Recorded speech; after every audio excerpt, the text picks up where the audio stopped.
Barry Gibb, the legendary giant of pop music. He is the golden thread that will harmony into the hearts of the entire world.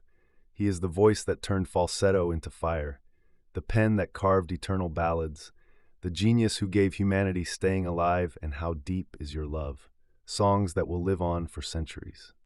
From a childhood weighed down by poverty and the fiery scar of an accident that nearly claimed his life, he rose from nothing to stand among the greatest songwriters in history, selling hundreds of millions of records and defining an entire era of music.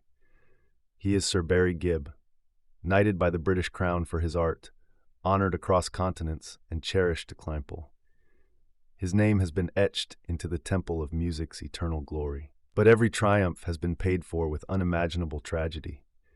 The unbearable pain of burying three beloved brothers, carrying alone the harmony that once needed four voices, a marriage collapse, and the crushing weight of illness closing in. And now, at nearly 80 years old, the last man standing walks through the darkness of loneliness and grief. Before we begin, don't forget to hit like as a gesture of tribute to the extraordinary talent and unbreakable spirit that gave everything to the world. It is cruel beyond words. Barry Gibb's life began not with applause but with scars.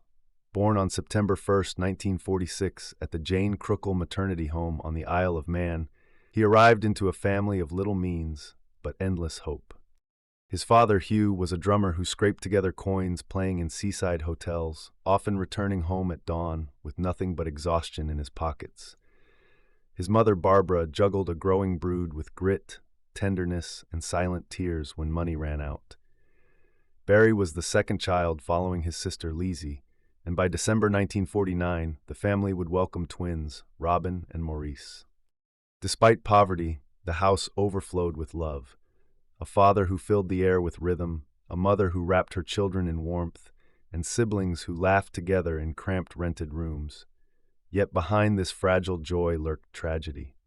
When Barry was not yet 2 years old, he reached for a teapot and it tipped. Boiling water cascaded across his tiny body. He screamed, and in a heartbeat, the house erupted in panic.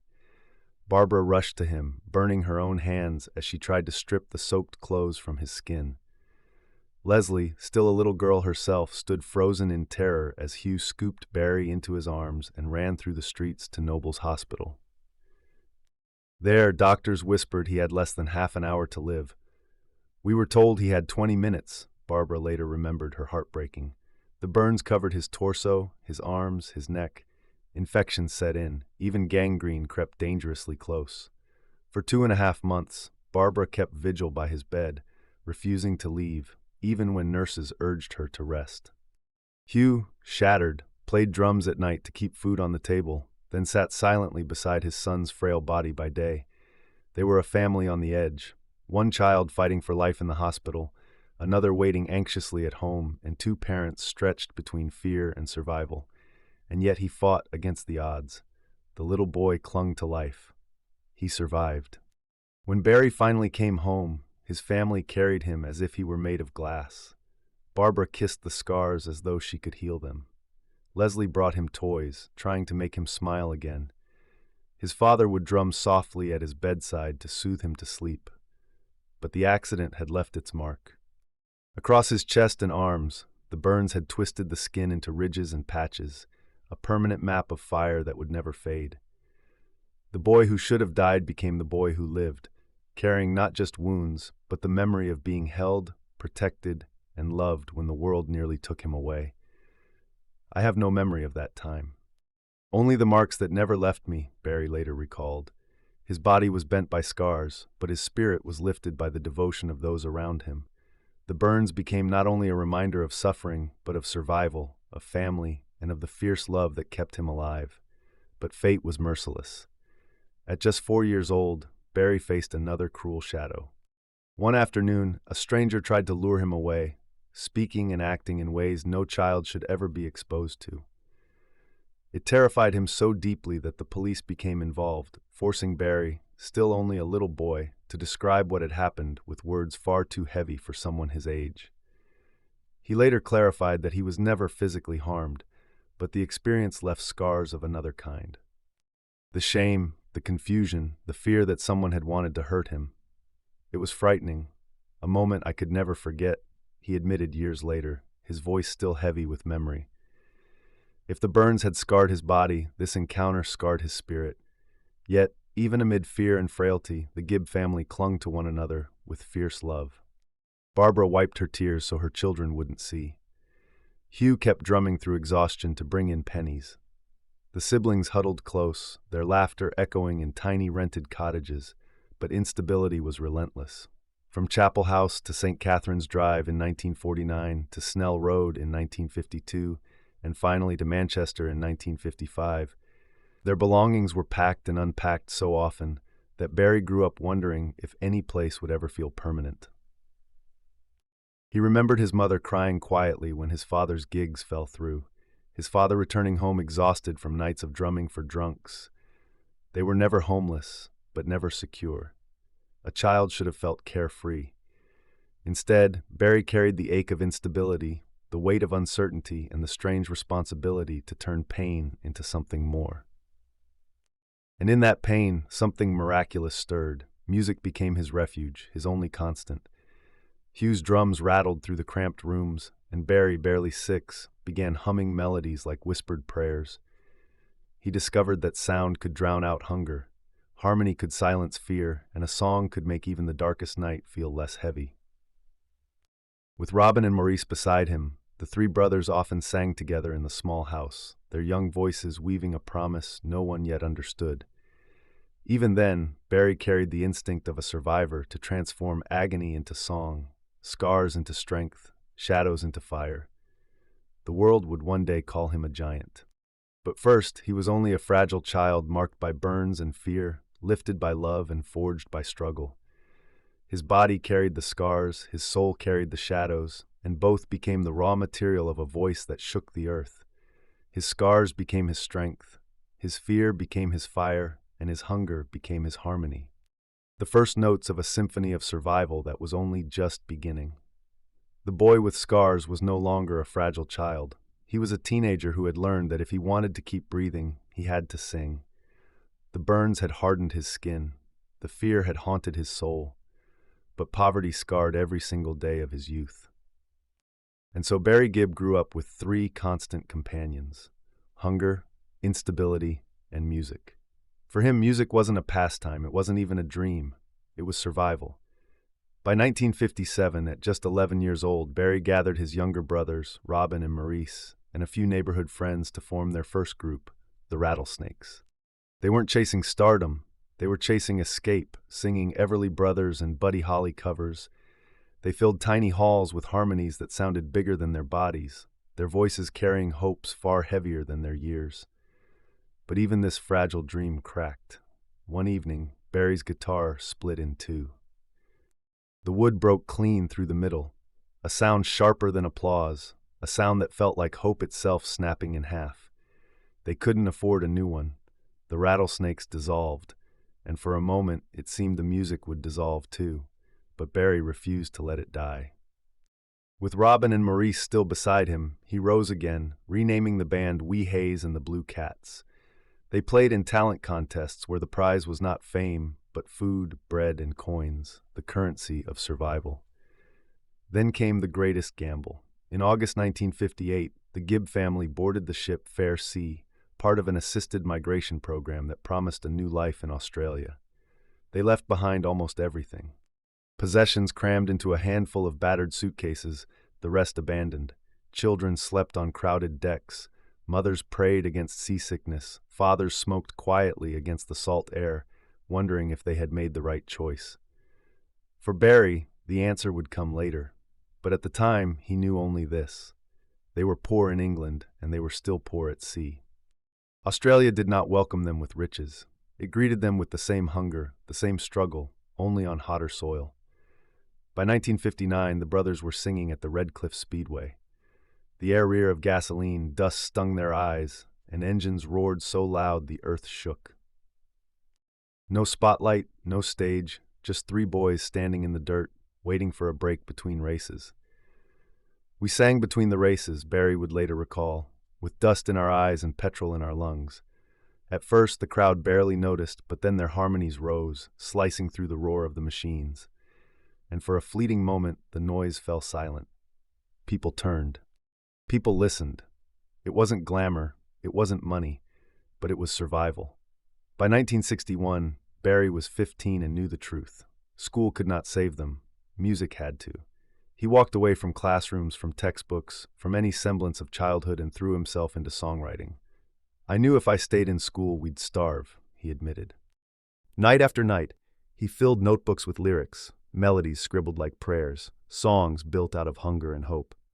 While other boys dreamed of exams, Barry dreamed of saving his family, carrying them out of poverty, one song at a time. The breakthrough came in 1963 when the brothers signed with Festival Records in Sydney. At first, they were dismissed, relegated to a minor label, ignored by executives. But Barry's pen would not be silenced. He wrote song after song until radio stations had no choice but to listen. By 1966, his composition "I Was a Lover, a Leader of Men" won a major songwriting award. It was not just recognition.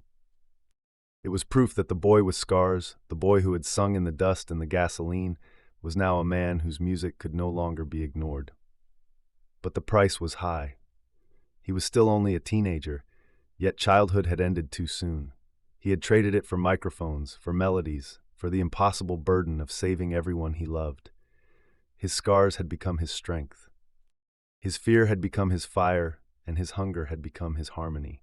And from those ashes of struggle, Barry Gibb had forged not just songs, but survival itself. By 1967, the boy who once sang between car races in the dust of Redcliffe Speedway now stepped onto the grand stages of London. Barry Gibb and his brothers had returned to England, clutching a handful of demos, uncertain but unbroken. They met Robert Stigwood, a manager with vision who saw in them not just talent, but destiny. And almost overnight, the Bee Gees became a force that no one could ignore. Their first UK single, New York Mining Disaster, 1941, slid onto the charts with a melody so haunting that listeners swore it must be the Beatles in disguise. Then came Massachusetts to Love Somebody, words, songs that sounded like prayers set to music, dripping with longing and soul. The world had found a new voice of heartbreak, and that voice belonged to Barry Gibb.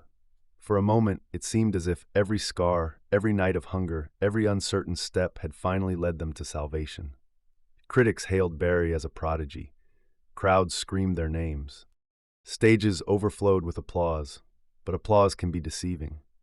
Behind the thunder of adoration came the quiet, suffocating sound of exhaustion.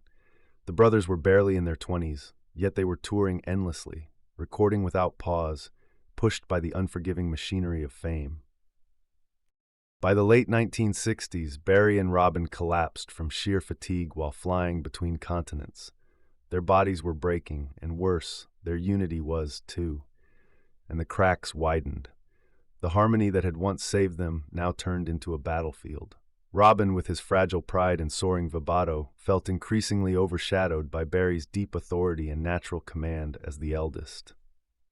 When the group chose Barry's First of May over Robin's beloved Lamplight as their next single, it was more than a business decision. It was a wound to the heart. Robin later admitted, "I felt invisible, like my voice didn't matter anymore." In 1969, he walked away. One of the three pillars of the Bee Gees had crumbled, and the House of Harmony collapsed with it.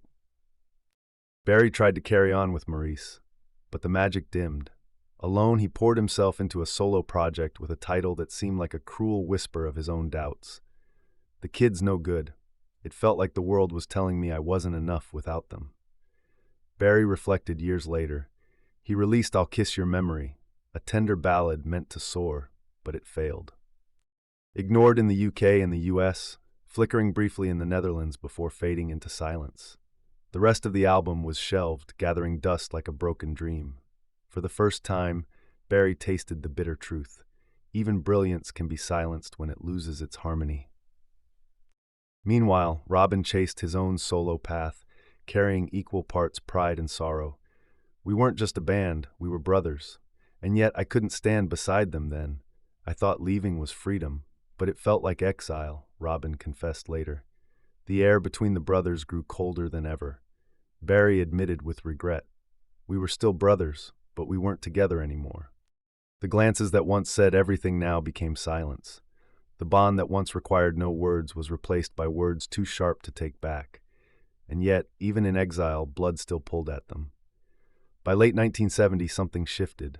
Nostalgia, fate, or perhaps the unbreakable thread of brotherhood. They returned to the studio, hesitant, wounded, but together.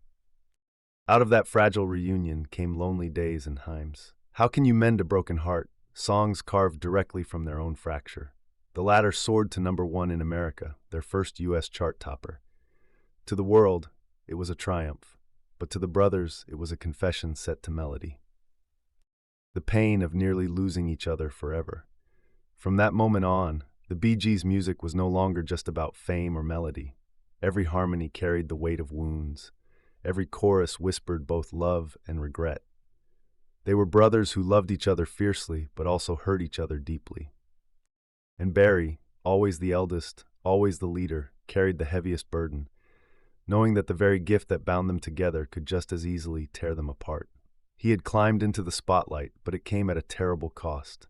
Sleepless nights, bitter arguments, the collapse of his dream to stand alone. Stardom had arrived, but hand in hand with fracture. The scars on his body had faded into memory. But now new scars, emotional, invisible, indelible, were etched into his soul. And buried in those scars lay the timeless lesson that no stage, no fame, no applause could ever outweigh the fragile bond of family. From the scars of a boy who once nearly died from boiling water came a voice that would set fire to the world.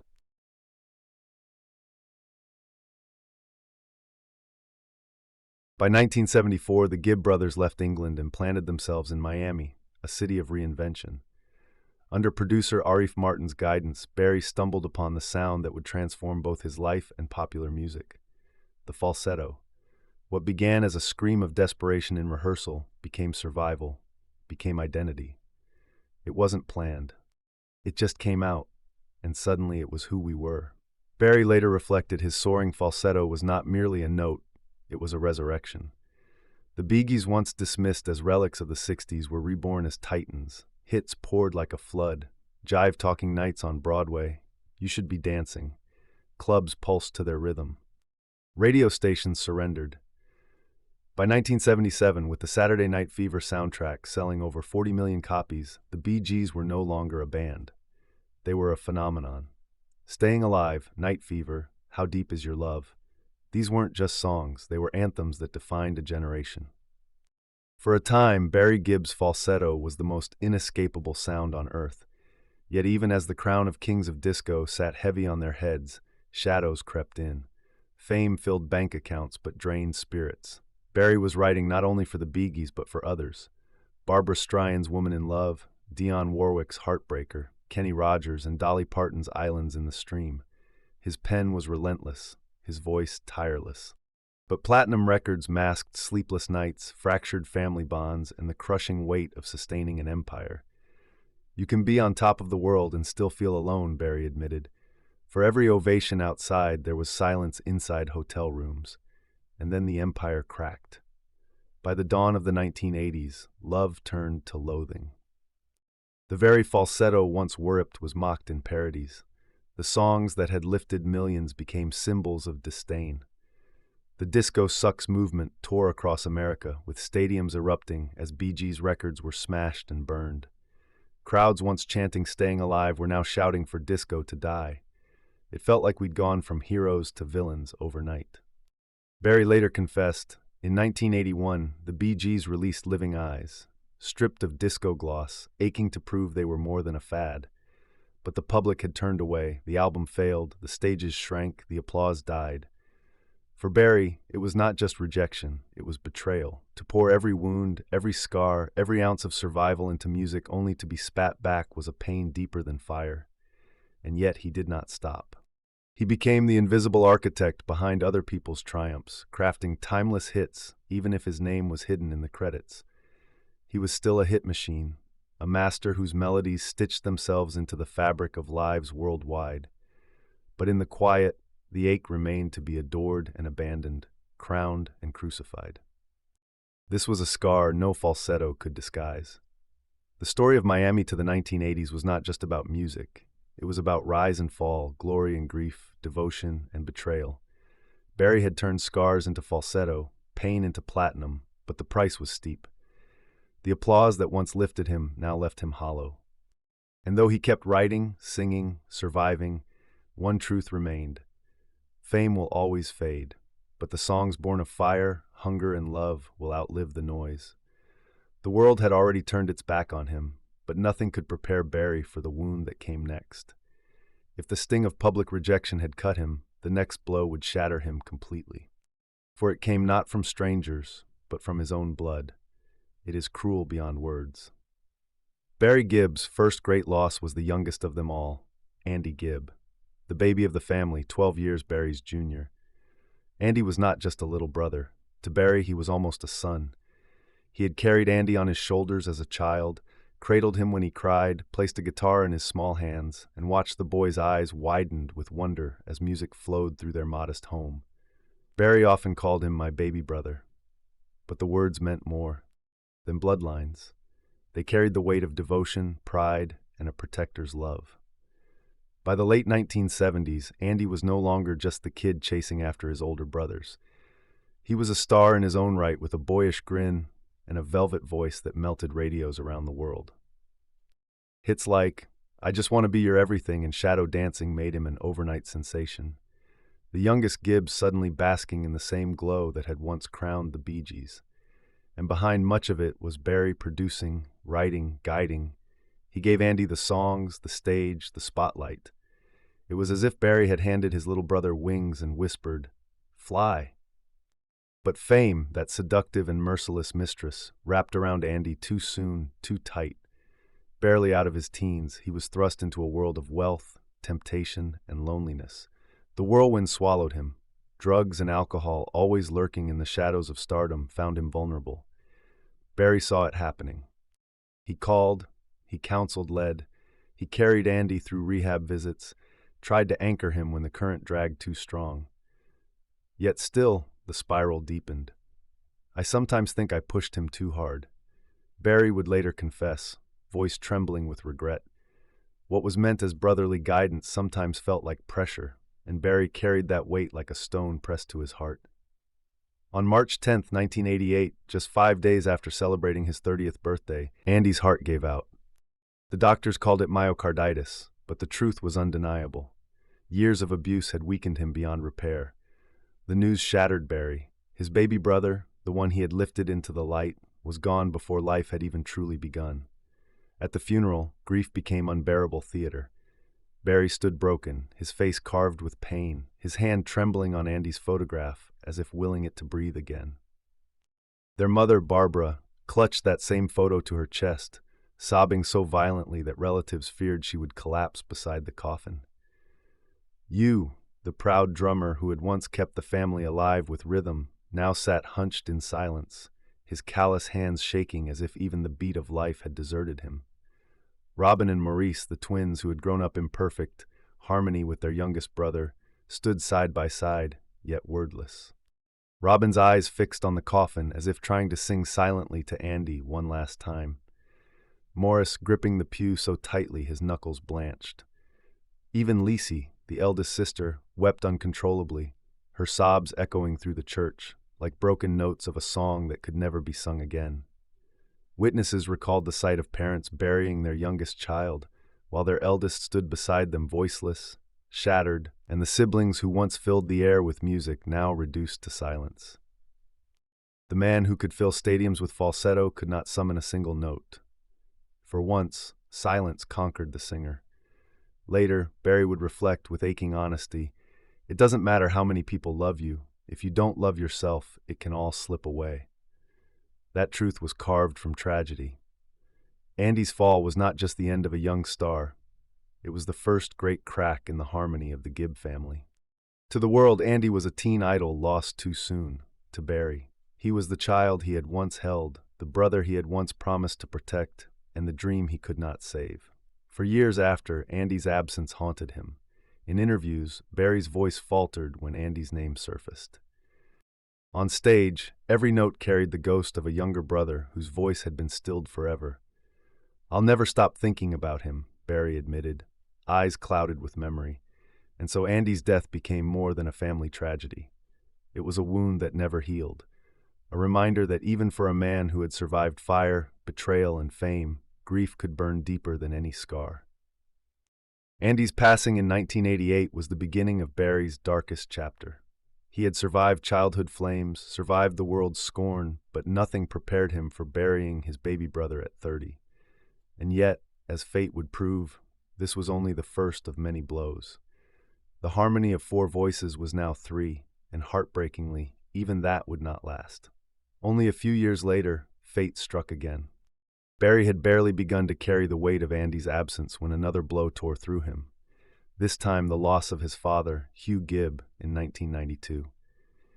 To the world, Hugh's passing was the quiet end of an aging man, but to Barry, it was the collapse of the foundation beneath his feet.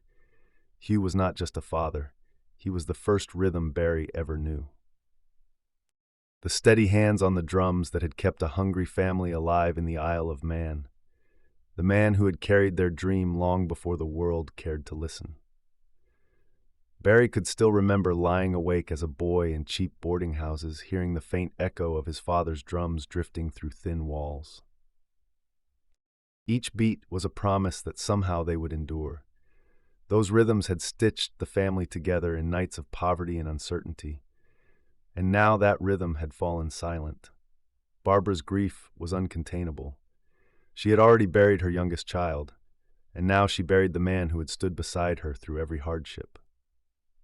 Robin and Maurice bowed their heads in sorrow, feeling the weight of yet another fracture in the family harmony. For Barry, the loss was unbearable in a different way. Andy's death had been like watching a star fall too soon, but losing Hugh was like watching the earth itself crumble. One was tragedy, the other was foundation. Together, they left him hollow. He pressed on with music, smiling for the cameras, but in private he felt the truth.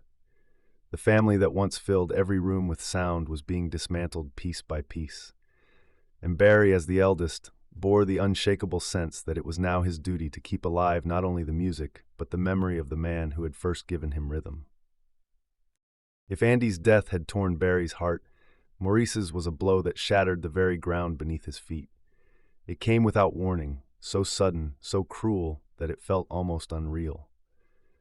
Maurice Gibb, the quiet force who had so often held his brothers together, walked into a Miami hospital complaining of nothing more than stomach pain. It seemed routine, harmless, even something that a night of rest or a minor procedure might cure.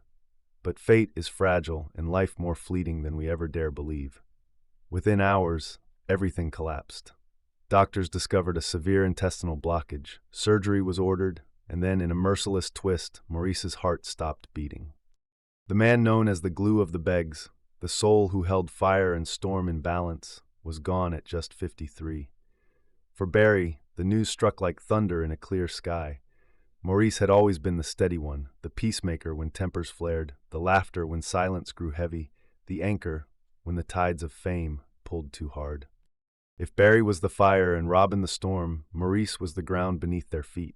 He wasn't just a brother, he was balance itself, the invisible harmony that turned chaos into music. And in a single night, that harmony was ripped away forever. Barry could not take it in. He replayed the sequence endlessly in disbelief. A stomach ache, a hospital visit, a surgery, and then silence. No long illness to prepare for, no fading farewell, only the unbearable contrast of yesterday's laughter and today's coffin. In later interviews, his voice faltered as he admitted, "It was so sudden I couldn't take it in." That confession carried the weight of shock, denial, and the cruel realization that even the strongest bonds can vanish in an instant. Maurice's death was not only personal grief, it was the collapse of an empire. The Bee Gees had survived poverty, exile, the disco backlash, even their own quarrels. And through it all, Maurice was the calm in the storm, the one who quietly stitched the family back together when it frayed. Without him, the very chemistry that defined their sound disintegrated. The group that had once sold over 200 million records, the voices behind Staying Alive and How Deep Is Your Love, could no longer exist. The harmony of three had been reduced to two, and with it, the unspoken magic was gone. For Barry, this loss was more than another wound. It was a revelation of life's fragility. He had already buried Andy, then Hugh, and now Maurice. Each death carved a deeper scar, but Maurice's passing left him truly shaken. It was a reminder that even at the height of glory, life can be undone by something as small as pain in the stomach, as sudden as the stopping of a heart. And in the months that followed, the weight of absence became unbearable in the simplest moments. In rehearsals, Barry would catch himself glancing toward the space Morris once filled, only to see an empty chair and feel the silence pressing in. On stage, the harmonies rang thinner like a tapestry torn at its center. The laughter, the quiet nods, the unspoken chemistry, they were gone, leaving only echoes. Standing in that silence, Barry came to understand a truth that would haunt him forever. The music may live on, but the brothers who made it would never again stand side by side. If Maurice's death had been a thunderclap, sudden and brutal, Robin's was a slow eclipse, a darkness that crept in day after day until it swallowed the light completely. By the late 2000s, Robin Gibb, Barry's twin brother in song, if not in birth, was diagnosed with cancer of the colon and liver. At first, there was hope. Doctors spoke of treatments, of remissions, of time bought. Robin clung to that hope with the stubborn will of a man who had lived his life on stage. There were days when his voice returned, thin but defiant, and Barry dared to believe they might still write one last song together. But hope turned cruel. Slowly, inexorably, the disease advanced. His frame shrank, his voice faltered, and the eyes that had once sparkled with wit and music clouded with pain. Barry could only watch, powerless, as the brother, who had shared his soul in harmony for half a century, was unmade note by note. At Robin's bedside, Barry sat for hours, holding his hand as if clinging to the last thread of harmony. He whispered memories of childhood streets, of songs scribbled in tiny flats, of nights when their voices felt like one. Sometimes he would hum a line of "How deep is your love," waiting for Robin to join in. But silence answered. "We'll sing again," Barry promised, though his heart already knew the silence would soon be forever. Their history had been marked by fire and forgiveness. In 1969, Robin walked away from the Bee Gees when his song Lamplight was passed over for Barry's 1st of May. For months they did not speak, their silence louder than applause. "We were still brothers," Barry later recalled, "but we weren't together anymore, and yet they found their way back." From that reconciliation came, "How Can You Mend a Broken Heart?" a song that now felt like prophecy. They had fought, forgiven, reconciled, and redeemed. That made the final parting all the more merciless. Barry was not just losing a brother. He was losing the man who had challenged him, forgiven him, and completed him. On May 20th, 2012, Robin Gibb's voice fell silent at the age of 62. For the world, it was the closing of a chapter. For Barry, it was the collapse of the foundation of his life. The Bee Gees had endured mockery, disco backlash, exhaustion, even their own breakups, but they could not survive death. The last chord of their harmony had been struck. The funeral was a cathedral of sorrow. Fans lined the streets holding vinyl sleeves like sacred relics. Inside, Robin's coffin was carried to the haunting strains of Ward, "I Started a Joke." A song once written as irony now sounded like prophecy, its words cutting like fate itself. Barry stood pale, immobile, his eyes fixed on the coffin as if begging it to open. His falsetto, the voice that once soared above disco lights, was silent. At his side, their mother, Barbara, frail with age, clutched Robin's photograph to her chest, sobbing so violently mourners feared she might fall beside her son. It was the 3rd child she had buried. Her cries were no longer just a mother's grief. They were the lament of a family undone by destiny. When the last note faded, Barry walked into a world that felt unbearably alien. He had become, in his own words, the last man standing. To the public, it sounded like triumph. To Barry, it felt like a punishment. Back in Miami, guitars lined his walls like ghosts. Friends recalled him strumming a chord, then stopping, staring into the silence where harmony should have been.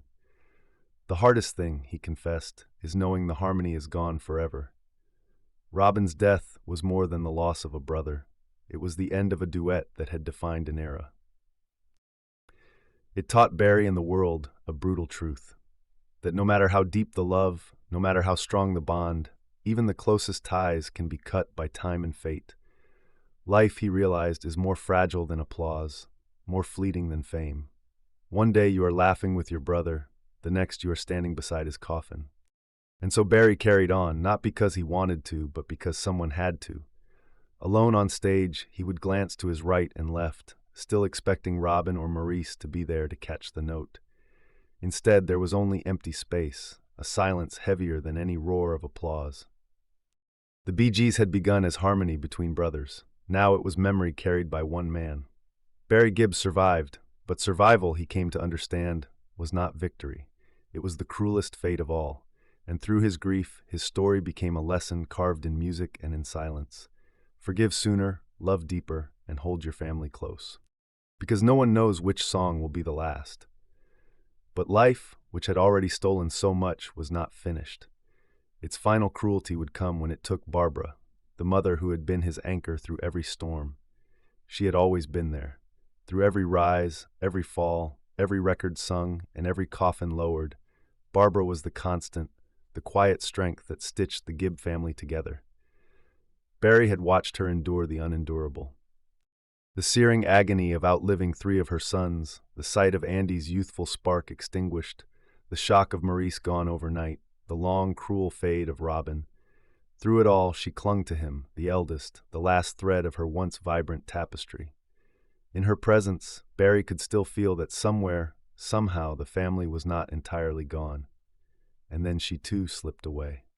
There was no sudden crisis, no stage lights dimming, no headlines screaming. It was simply the slow closing of the final chapter. With Barbara's passing, Barry was left not only brotherless, but motherless, the last survivor of the family that had given the world its music. The silence that followed was deeper than anything applause or melody could mask. For Barry, it was not just losing his mother, it was losing the last witness to his beginnings. Barbara was the one who had held his tiny body when boiling water nearly took his life, who sat beside his hospital bed for months, who whispered encouragement when gigs failed and food ran short. She was the one who had kissed his scars, soothed his fears, and reminded him, even in the darkest hours of fame's backlash, that he was still her son. Without her, there was no one left who remembered the boy before the legend, the child before the star. In private moments, Barry admitted the weight of it. "I feel like the last leaf on the tree," he once said. Every guitar on his wall now echoed with ghosts. Every note he sang was haunted by the memory of voices that would never return. Sometimes he would gaze at an old family photograph. 5 children huddled close around Barbara's gentle smile and whisper words only she could hear, as though reaching across the silence. To the world, Barry Gibb remained a knighted icon, a legend who survived when so many others did not. But within he carried the unbearable truth that survival is not always triumph. Sometimes it is the cruelest fate to stand alone where once there was a chorus of love. But death was not the only thief in Barry's life. Love, too, had once slipped painfully through his fingers. Long before the world called him a legend, Barry was just a boy with nothing but a guitar, a dream, and a fragile belief that love could offer shelter. In 1966, barely 20, he married Maureen Bates in a modest ceremony far from the blinding lights of fame. It was not glamour that bound them, but youth, a desperate hope for stability in a life already battered by poverty and struggle. For Barry, who had grown up watching his parents scrape to keep food on the table, marriage felt like a sanctuary, a promise that he could build something steady while chasing the uncertain future of music. But dreams and reality often collide. The Bee Gees' sudden rise in the late 1960s hurled Barry into a tempest of fame. Tours that spanned continents, endless nights in recording studios, and the merciless glare of spotlights. What began as tenderness between 2 young hearts soon cracked under distance, exhaustion, and the unrelenting demands of ambition. Maureen, who had once pictured a quiet life, found herself eclipsed, a shadow in the brilliance of Barry's ascent. They had no children to bind them, no home sturdy enough to anchor them, and by 1970, just 4 years later, the marriage dissolved. Quietly, without public scandal, but with private sorrow, their paths diverged. Barry rarely spoke of those years, burying the memory beneath the avalanche of Bee Gees' triumphs. But in rare moments, the regret seeped through. We were too young, he confessed softly, too young to grasp the weight of forever, too unprepared for how fame could devour intimacy. For Barry, the cost was not measured in money. There was no fortune yet to divide, but in something far heavier, the loss of a love he could not hold on to. And yet, from the ashes of that broken union, a lesson endured. He learned that applause could not warm an empty home, that even the loudest ovations could not fill the silence of a bed left cold. He carried that scar quietly, letting it remind him that love, like life, is fragile, and that devotion requires more than passion. It requires endurance. The world would later know him as a man transformed, a husband whose 50-year devotion to Linda Gray became one of Hollywood's rarest love stories. That enduring marriage would not have been possible without the pain of the first. A fracture that taught Barry the value of steadfastness.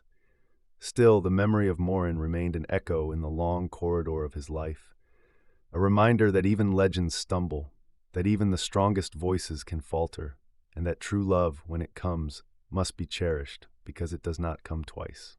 But love, unlike fame, does not come without storms. And if Barry Gibb had once known the pain of love slipping away, it was Linda Gray who proved that love could endure, heal, and even save him when nothing else could. They met in 1967 in the glow of early fame. Barry was barely 21, Linda a young woman crowned Miss Edinburgh. Radiant yet steady in a way that made Barry feel seen not as a star, but as a man. They married in 1970, and their home would soon be filled with 5 children: Stephen, Ashley, Travis, Michael, and Alexandra. To the outside world, it looked like a fairy tale, a legendary musician and a beauty queen raising a family in Miami sunshine. But behind the photographs lay years of storms, arguments, and silent sacrifices. Fame took Barry far from home to studios, hotels, and stadiums that swallowed months of his life.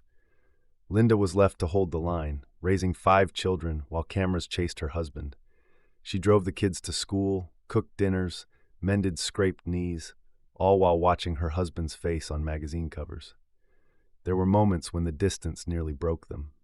Linda, weary of nights alone, once told Barry she would not stand by if fame destroyed their family.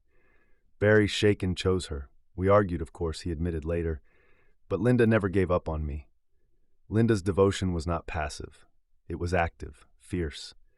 When Barry teetered on the edges of the same temptations that had consumed Andy, she drew the line. "Not in this house," she told him, shutting the door on the poisons of the industry.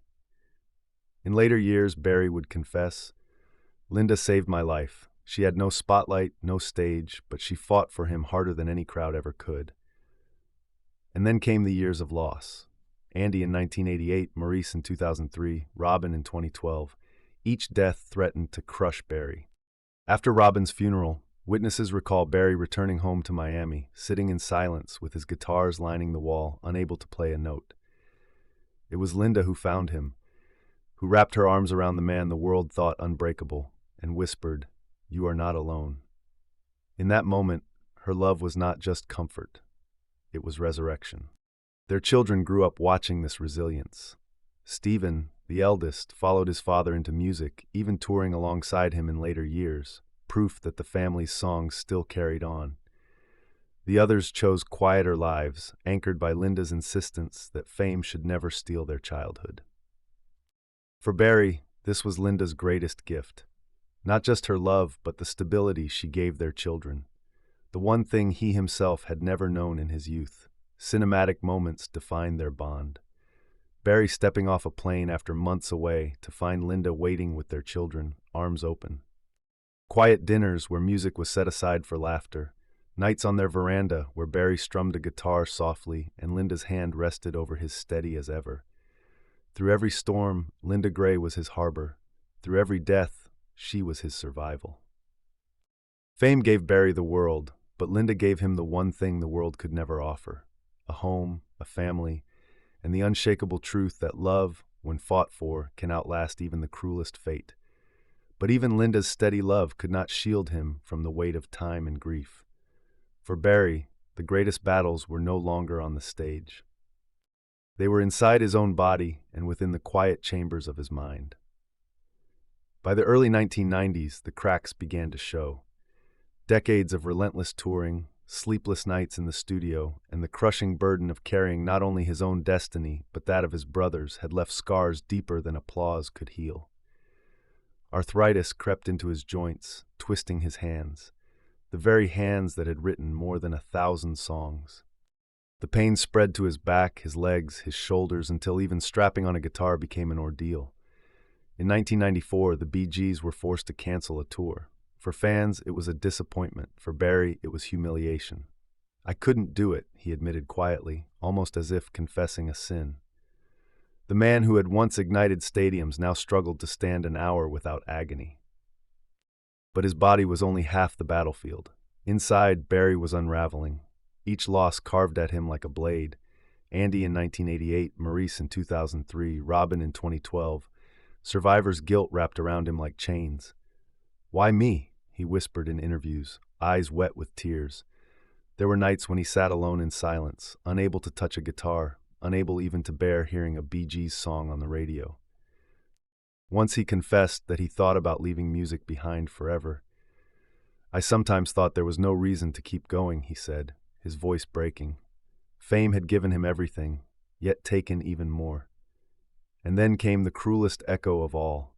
Severe stomach pain sent him to the hospital, and doctors warned of a dangerous intestinal blockage. Barry froze. It was the same shadow that had stolen Maurice overnight. As he lay under the blinding lights of the operating room, signing the consent for surgery, his hands trembled, not from arthritis, but from terror, he whispered to Linda. "I can't go the way Morris did." For hours he drifted between memory and fear, the sterile clang of instruments, the mask descending over his face, the haunting thought that he might not wake. When he finally opened his eyes again, Linda was there holding his hand, her tears wetting his fingers. He had survived, but the fear never left.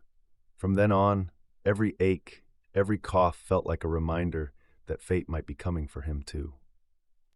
Even his gift, the falsetto that had changed popular music, turned fragile. Notes that once soared effortlessly now wavered. In rehearsals, he would stop mid-phrase, his face etched with frustration, searching for the voice that had once been unstoppable to the world. He remained Sir Barry Gibb, knighted and revered. But in the mirror, he saw a man wondering if time had finally stolen his miracle. And yet Barry endured. He clung to small rituals, morning walks along Miami's shoreline, letting the sea remind him that life still moved forward, light exercises to keep his joints alive. Afternoons in his studio where pain briefly gave way to melody. Linda remained his anchor, gently reminding him that the scars on his hands, the stiffness in his back, even the tremble in his voice were not weaknesses but proof of survival. His children and grandchildren surrounded him with laughter, pulling him back from the abyss. "Music is therapy," Barry said. "It's how I keep going." And in those words lay his truth. His life had been marked by fire, betrayal, and unbearable loss. Now it was marked by the slow betrayal of his own body. To the crowd, the applause still thundered.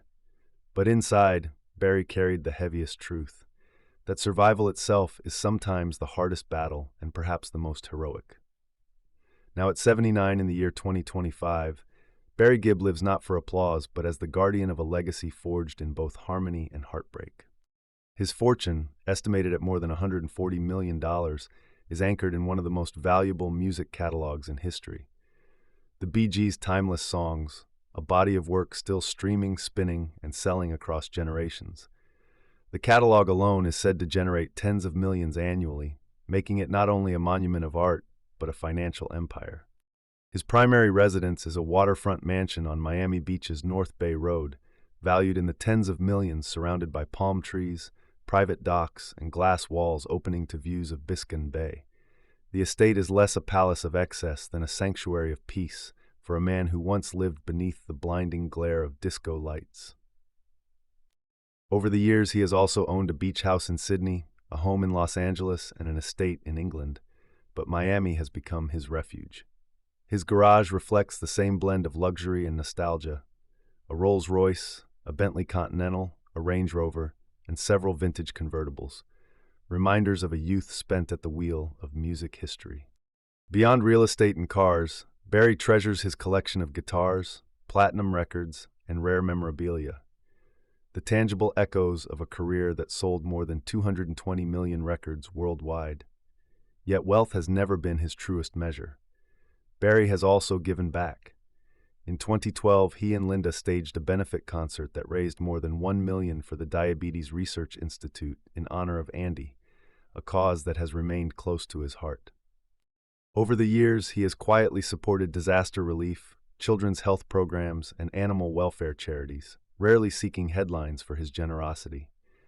Today, Barry lives quietly with Linda, his wife of more than 5 decades, the partner who steadied him through fame storms and never let him slip into the same darkness that claimed his brothers. Around them, the family they built has flourished. Their eldest son, Stephen, became a guitarist and songwriter in his own right, once touring with his father and carving a place in rock music with bands of his own. Ashley and Travis both found careers in music as well, carrying forward the family's creative fire, while Michael pursued a path outside the spotlight. Their youngest, Alexandra, grew up shielded from the harshest edges of fame, but remains deeply close to her father. Together they have given Barry and Linda grandchildren who now run through the halls of the Miami home, filling it with the very sound that once defined the Bee Gees: laughter, rhythm, and harmony. Barry often says his greatest joy today is not in platinum records, but in watching his grandchildren discover music for themselves. His health bears the scars of time, arthritis in his hands and back, a falsetto more fragile than before. But he endures with morning walks by the water, light exercises, and long afternoons in his home studio, where writing songs still feels like therapy.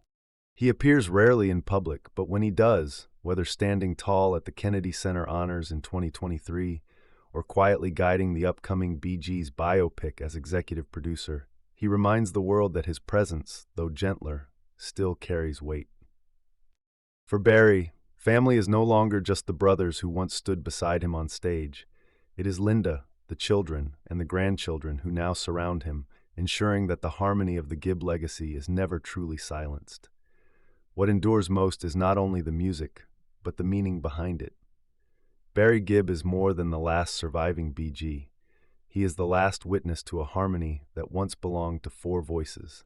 He has buried 3 brothers and a mother, each loss carving scars deeper than applause could ever heal. And yet he still sings. He still carries the sound of a family torn apart by fate, but forever united in song. It is here that his story holds its truest lesson, that no fortune, no fame, not even the knighthood bestowed upon him by a queen can compare to the fragile, irreplaceable gift of love and family. Barry once said, "I feel like the last leaf on the tree." To the world it sounded like survival. To him it was a confession of loneliness. And yet in that solitude lies his greatest legacy. He proves that survival is not only endurance, it is testimony. Every Bee Gees song that plays is not just a melody, but a remembrance of brothers who once stood together, a family that gave the world harmony born of struggle and love. And as long as Barry breathes, that harmony endures not as 3 voices, not as 4, but as one man carrying them all. So when you hear "Staying Alive, How Deep Is Your Love," or "To Love Somebody," you are not only hearing pop history, you are hearing the echo of devotion, the price of survival, and the triumph of a man who turned scars into song.